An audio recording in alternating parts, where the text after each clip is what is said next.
Antes do vídeo começar, já vai clicando no sininho, já deixa o like e não se esqueça de compartilhar. Isso ajuda o canal a sempre ter conteúdos novos para vocês. Olá!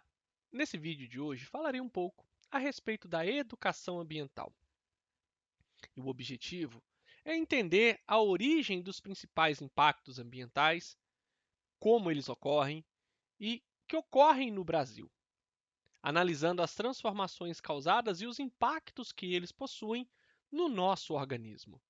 Vamos entender quais ações que nós podemos começar, enquanto indivíduos, a tomar para garantir que futuramente as próximas gerações tenham acesso a um ambiente mais saudável. Os problemas ambientais eles começam a decorrer efetivamente a partir do momento em que nós utilizamos mais recursos do meio do que aqueles que a Terra é capaz de produzir. E quando nós não damos o destino adequado aos nossos resíduos.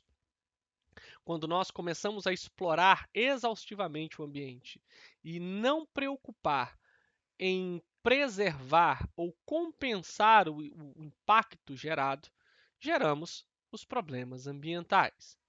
Logo, em um planeta finito, como a nossa Terra, os principais problemas que afetam o meio ambiente na atualidade são a poluição, o desmatamento, as queimadas e o aquecimento global, resultante de um rol de outras ações catastróficas que o ser humano adota e que o ser humano não tem preocupado. Felizmente, com o avanço tecnológico, nós podemos observar, nós podemos entender e nós podemos, de certa forma, criar ferramentas, sejam elas educativas ou não, para mitigar esses problemas. Mas, infelizmente, nosso planeta é afetado por vários problemas ambientais. Muitos deles provocadas não só por uma, mas por diversas ações humanas. Daí nós podemos listar algumas: poluição das águas, no período de inverno, a poluição atmosférica com um maior número de casos de problemas respiratórios por causa da concentração da poluição mais baixa na atmosfera pelo frio.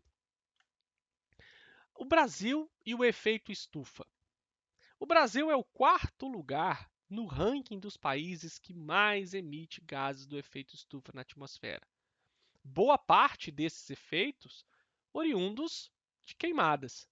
A maior contribuição brasileira fica por conta do desmatamento e queimadas, não só pelo processo industrial, que hoje, se o Brasil optar por uma rápida industrialização, ele pode ter condições tecnológicas de criar parques industriais que emitam menos poluentes.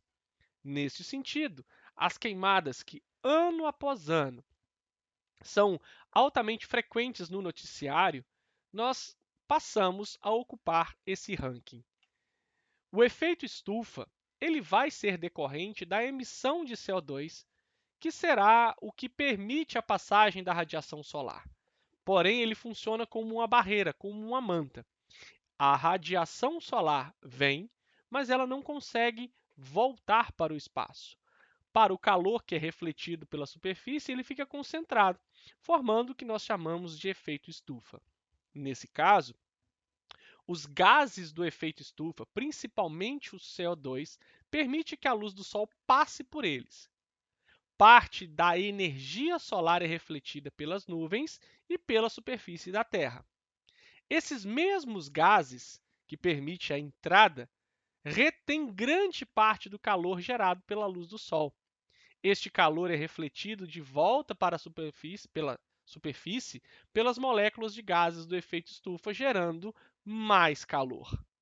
Assim, o desmatamento e queimadas, os CFCs, né, que são os gases oriundos dos gases refrigerantes, né, no aerossol, nas latas de spray refrigerante, a queima de combustíveis fósseis, como por exemplo o gás natural, o carvão mineral e o petróleo, a radiação absorvida por gases do efeito estufa, os gases de queimadas de parques industriais, permite o aumento do efeito estufa no nosso planeta. Assim, uma das consequências do efeito estufa é o derretimento das calotas polares. Assim, como nessa foto, os animais que vivem nos polos, principalmente o urso polar no Polo Norte, ele passa a ter menos áreas sólidas de gelo e menos condição de caçar os alimentos, podendo este animal brevemente estar extinto, pois ele já se encontra na lista dos animais ameaçados de extinção. Além disso, dia diuturnamente, dia após dia, nós vemos nos noticiários, principalmente aqui no nosso país, as áreas próximas aos litorais, por exemplo, Rio de Janeiro em especial, ondas de calor, não só aqui no país, mas a discussão será focada no Brasil. Podemos ter essas notícias para outras áreas do país e outras áreas do planeta. Mas, diuturnamente, dia após dia, os noticiários nos mostram fenômenos extremos, como, por exemplo, um inverno muito rigoroso, acima do esperado, chuvas acima do normal ou a ausência de chuva, períodos de seca mais prolongados e as famosas ondas de calor, como a que nós passamos neste ano de 2024 em algumas regiões do planeta. Ondas de calor que passaram dos meses que tradicionalmente temos calor. Muito se discute do período que era para ser chuva, está fazendo calor, períodos que não eram para chover, está chovendo. Tudo isso em detrimento dessas mudanças climáticas, que em boa parte são ocasionadas pela ação do homem. É difícil fazer a conta de que se toda a mudança climática ela tem 1% ou 100% da ação do homem, fato é que uma boa fatia dessa análise é a nossa ação do dia a dia. Chuvas ácidas, que também são originadas por poluição e dão origem a solos ácidos que prejudicam a agricultura e as árvores e as plantas e a contaminação da água. Embora afete mais as regiões industrializadas da América do Norte e da Europa, hoje é um problema global, pois os ventos eles transportam estas partículas poluentes para outras regiões do planeta. A chuva ácida é em detrimento das emissões de gases poluentes, principalmente o enxofre, ácidos sulfurosos e que, em combinação com as moléculas de água na atmosfera, tornam-se em ácidos que, quando chove, quando se precipita, essa chuva ácida vem causando danos não só na vegetação, mas também na água e na vida aquática como um todo. Chuvas ácidas, elas mudam a paisagem. Logo, matam também espécies de peixes que não estão adaptados a essa mudança repentina. Então é muito comum após a chuva ácida existir reportagens e imagens de jornais mostrando a grande quantidade de peixes mortos em detrimento, né, dessas chuvas ácidas. A destruição da camada de ozônio, que é formada por oxigênio, né, o O3, a camada de ozônio ela é vital para a Terra, pois é justamente a camada de ozônio que absorve grande parte da radiação ultravioleta proveniente do Sol e também do espaço sideral.